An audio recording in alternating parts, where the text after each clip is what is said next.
Just when you thought he was out, they pull him back in. Max Verstappen's unlikely bid for a fifth championship received a major lifeline last weekend in Las Vegas. His dominant 69th win, followed by a shocking double McLaren disqualification, means he now trails Norris by 24 points heading into the penultimate race of the season. Following Brazil and even in the few hours after the Las Vegas Grand Prix, Norris clinching this year's title was merely formality, but now, this has gotten a lot more interesting.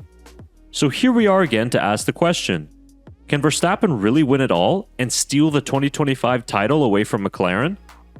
Well, we've got all your title permutations in this video, plus a look ahead to Qatar and who will be the favorite. We've talked extensively about Verstappen's form since the summer break, but here's some numbers to put it into perspective. He trailed Oscar Piastri by 104 points after Zandvoort. 7 races later, Verstappen is now tied on points with the Australian. He outscored Norris by 64 points in that time frame, scoring 4 victories and being on the podium in every single race. Verstappen's championship hopes seemed all but over after rough weekends in Mexico and Brazil, but with some skill and luck, he's still well within the fight. 24 points to make up in just 2 races sounds like a lot, but it has been done before. Sebastian Vettel made up 25-point deficit with 2 races to go back in 2010 to win his first championship. And don't forget 2007. If we adjust the numbers for the current point system, Kimi Räikkönen erased a 37-point gap against the McLarens with 2 races left in order to claim his first and only championship. As it stands, Verstappen must gain 12 points per weekend on Norris to become champion. There are 58 points left on the table, with an average of 29 points per weekend. So we move to Qatar, the second leg of this triple header to close the season. Lando Norris goes into this weekend with the chance to clinch his first F1 Drivers' Championship, but it won't be as straightforward as he would have hoped. Basically, if Norris outscores Verstappen or Piastri by 2 points, he is champion in Qatar. He cannot win the title during the sprint race, but will have his shot during the Grand Prix. For Verstappen, there are a lot of scenarios in which he could become champion, but all of them will involve some help coming his way. Max could win out, but he needs Norris to finish once lower than 5th. There are also 2 scenarios in which Verstappen and Norris would be tied on points at the end, with Verstappen winning on countback if he won all remaining races.